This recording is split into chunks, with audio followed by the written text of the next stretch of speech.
Hello guys, it's me, Metos, back at it again with yet another WAN the Evening Report.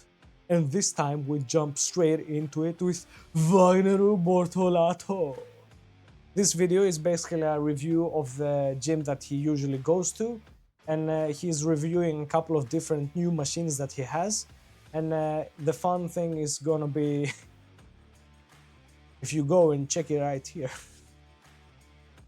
He's a man of culture, as you can see. At first, I was like, what is going on? Because they have an AI voicing the whole thing. I was like, hold up. Did he just say the thing that I think he said? And then I put on the subtitles and it was like, yeah, he did say what he said. Whatever, man of culture. Next one, Booyakasha. Shaw strength, back at again. Brian Shaw arm wrestles Hermes Gasparini. And as you can see here in the position, they are doing really good training. And Brian Shaw is moving ever so fluently. No, I'm kidding. He's a bit rough around the edges still. You can see, and a lot of people that we're going to hear about, they have also said it, that you can see that Brian is working that movement, that Bago's movement, but he has a trouble transitioning sometimes to the press from that top roll. And then at the same time, he also has a problem with keeping the pressure up on the fingers. Because right now when he climbs, sometimes he lets it go and then gets back to it.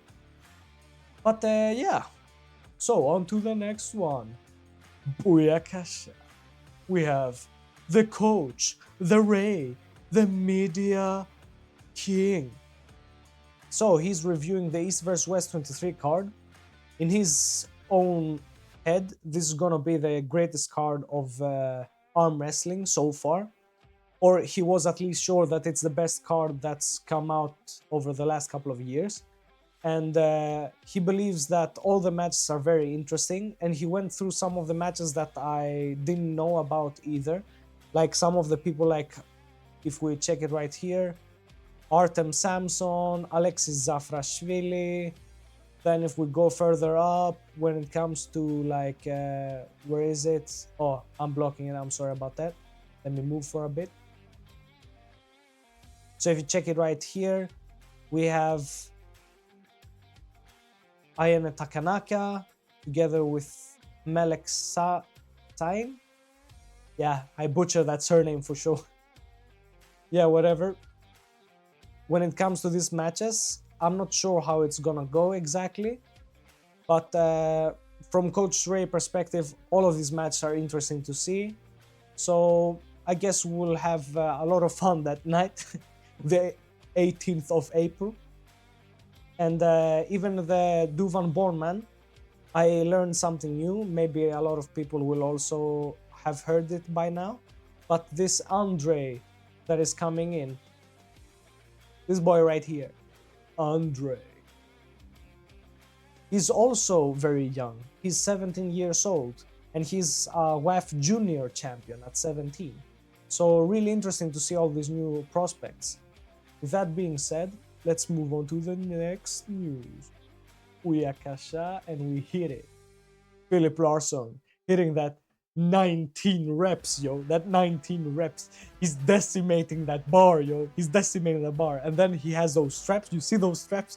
They are important for maximizing strength. Okay. So now I'm poking a bit of fun, Philip, but that's a strong pull-up if I've ever seen one.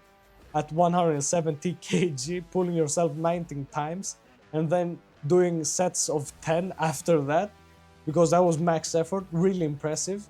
And having also a knackered wrist on top of that, because he was feeling kind of pains with the right arm. Really impressive, and I really hope that Philip will get back soon enough. I really loved his style of pulling, and I really loved him in general on that big arm wrestling stage. Ever since he managed to beat Matt Mask, I was really impressed by him. I didn't expect him to be at that level already. So, on to the next one. Boom and Booyakasha. One of my favorite small channels. And when I say small, it's not that small. 1K subs. But it's small relative to the others. Whatever, it doesn't matter. It's great. Go and like and subscribe. It's Arm Breakdown. Of course I'm talking about Arm Breakdown. Of course. So he's talking about the live stream that we have talked about through the fingers. Like we said previously, there they discussed the whole Bogdan versus Nugosikadze situation. And in that podcast, they were also discussing a couple of matches, potential matches, which is why this title, Bogdan's next match is not what you think. That got me twisted. I was like, did I miss anything from the podcast? Did they talk about Bogdan's next match? Well, that's the thing. He's talking about the different potential matches in this video. So he's on that concrete elbow drama type shit. So yeah, in reality, we know that he will face someone in Arm Wars. That's his very next match, but we don't know who, basically. That being said, on to the next one, and you already know. Booyaka! Concrete elbow, back at it again. Of course, after you see Saw strength, of course you will need to talk about what happened. He pressed him straight to the pad. Now I'm being dramatic. So Brian Shaw, indeed, they fought, but it was mostly training. Let's check it out. All the taught Brian when is the perfect time for the transition, because Brian sometimes would do it too early as well. All these are pretty basic, honestly, but I think that's all that Brian needs for now. He has the frame, the strength, everything that's needed to become the best. It's just that all this information that he had received from multiple guys could be overwhelming So yeah, sometimes. like most people, and that's what Concrete Elbow is always talking about, Brian Shaw has received a lot of information, and he's very strong. He has the frame, he has the abilities, he even has the technical prowess. I mean, he's climbing, he's top rolling, he's pressing. The only thing is that he needs to set all of these informations together, and most importantly, to listen to his instinct in order to connect all the dots and then execute on that table. And that's pretty much what it's all about, and that's what this video is also about how Brian Shaw is better and more capable than we thought he would be.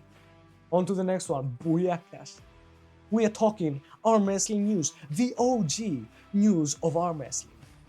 And when we talk about arm wrestling news, of course, he doesn't believe in strength of Devon Larraty. Let the drama rise. So yes, like always, we have a really good coverage. It's from the live stream that they made in the Shaw Strength podcast. Right here we have it, Booyaka! So in this podcast, they were talking about the match between Devon and Vitali. And Brezink believes that the right arm of Devon and the left is not the same. And on the right arm, Devon's angle will be tighter. And he believes that the only chance that Vitali has is his press. And he's not that sure that he will go so far and that he will get it 4 times. And then he's also talking about how even with their abilities in the right arm, he doesn't believe that they can both go on that inside hook position. So that's basically what this video is about. And on to the next one. If I say the man, the myth, then what are you thinking of? Because I'm thinking of Tom Stubblebine. The man, the myth, the Tom. So Stubblebine back at it again with some vengeance. He's talking about the match versus Leonidas Arcona and Alexander Bezazikov. So yeah, he's talking basically about the match that they had in East vs West 12, where he goes against Schoolboy, and he's doing an analysis on that match. And he is also going back and forth about if Brian Shaw has the ability to pull off what Alexander did in a couple of rounds with that press.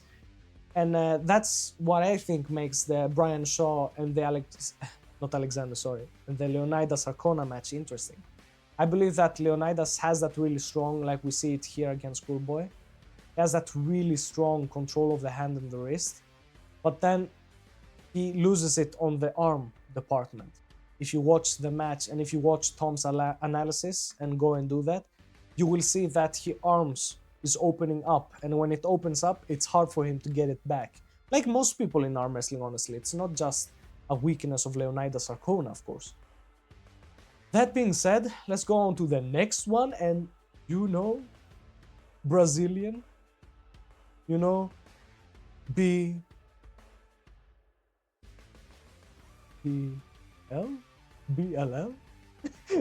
No, BBL, that's how you say it. No matter, that joke didn't go so well. Brazilian arm wrestler, that's who I'm talking about.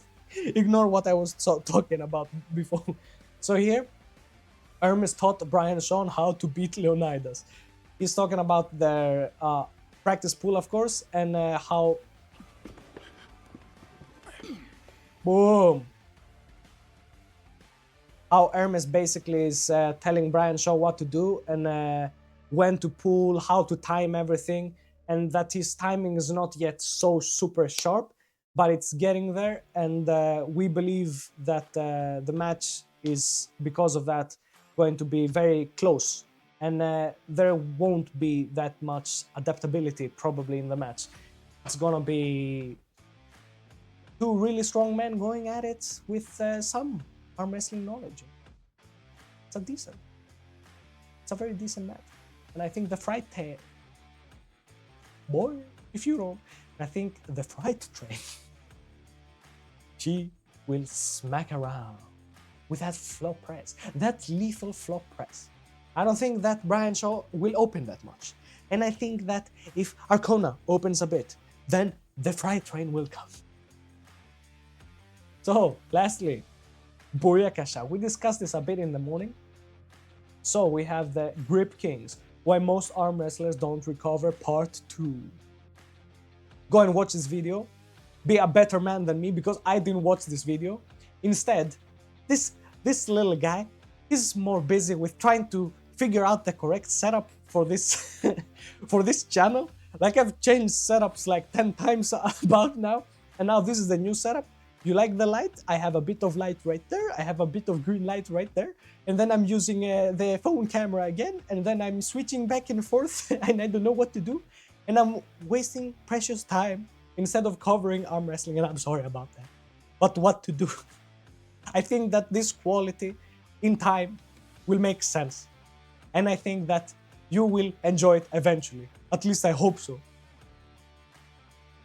That being said, lastly, of course, we have East versus West, 23, arm wrestling.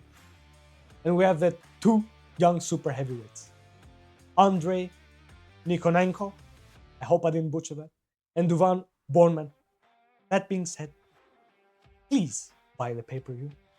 And I'm not saying to buy it for me, no. Buy it for your own sake, because this is a good show, this is a great sport. And if you watch one card, you will get it. Watch it with a friend, perhaps, that's into arm wrestling. And if you don't have a friend that's into arm wrestling, then go on Aussie Arm Wrestlers YouTube channel when that live commentary hits and watch it together with Aussie.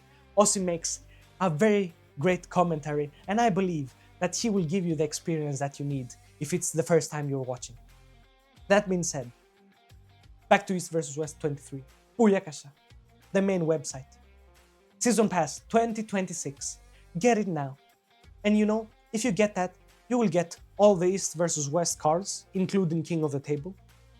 And of course, if you use 5% off code MythosArts, you will get 5% off. You can get merchandise, you can get the pay-per-view, and you can even get the tickets. And all that being said, all that greatness, after all this time, I have one more thing to leave you with. You know what that is?